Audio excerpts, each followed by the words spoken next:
Hey everybody, Economic Ninja here. I hope you're doing great. Got a story today and it is about deflation.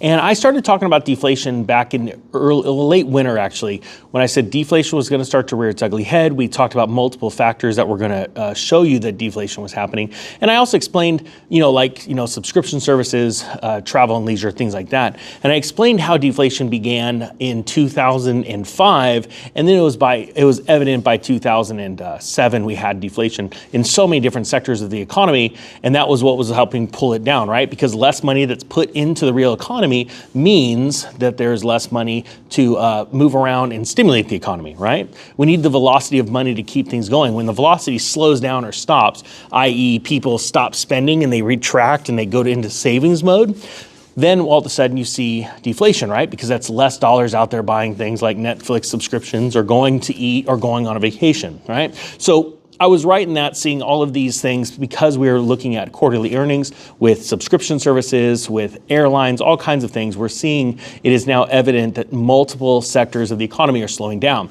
Now, here's a great example. I'm going to link the story below. We're going to talk about it. We're going to read just a couple lines and then we're going to talk about it, okay? And I'll link the story below, like I said. Winter is coming. Winter is coming. Taiwan export slowdown implies darkening clouds for the global economy. It says the slowdown in Taiwan's exports is further evidence that the risks to the global economic outlook are tilted to the downside and could imply more turmoil is ahead. A statement from the finance ministry in Taipei said exports grew a paltry 2%. Now, first off, people would say, well, Ninja, it's still growing. It's still growing. It's not regressing. It's not going down. Well, it's slowing down rapidly, okay? So that's the beginning of shrinking, right? Okay, so instead of growing like this, it's growing like this, but then eventually it does this, all right? And I'll explain that in a second. By the way, if you like these explanations, please do me a favor and share these videos, hit the thumbs up, do whatever we can to get the algo going, because it's a little slow, let's say, after I put out a video in mid-June, and it has not picked up ever since, and I really want to break the algorithm. In August, it grew a paltry 2% in August compared with the same month last year. The slowest pace of growth since July of 2020. Very, very important, because by July of 2020, everything was shut down and it was evident that global markets were not purchasing goods because they were so afraid of the future of the economy, okay? So that's a very, very important time mark, was the summer of 2020, all right?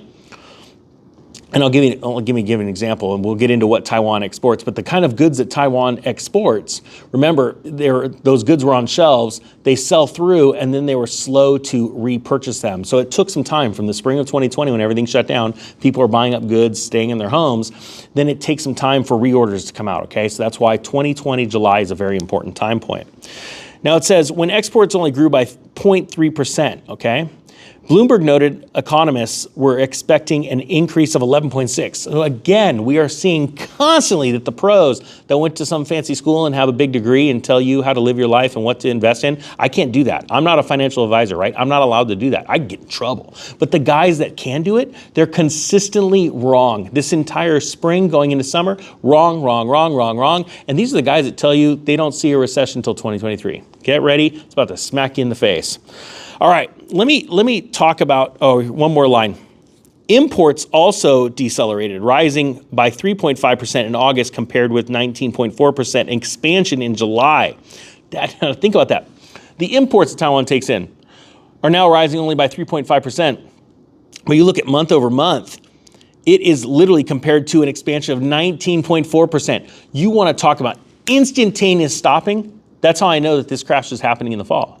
And I don't have to have a college degree. As a matter of fact, I'm the furthest from someone that has a degree to be able to see it. It's called logic. And that's what very few people in this world tend to have these days. And that's why I want to wake up all the ones that do. The great news is, if you're watching this channel and you've made it this far, 4 minutes and 34 seconds in the video, that means you're a very intelligent person. You may not think so because measuring towards society standards you aren't, but you are a logical thinker. And that is what is happening right now. We are seeing the world economies stop on a dime right now. Trust me.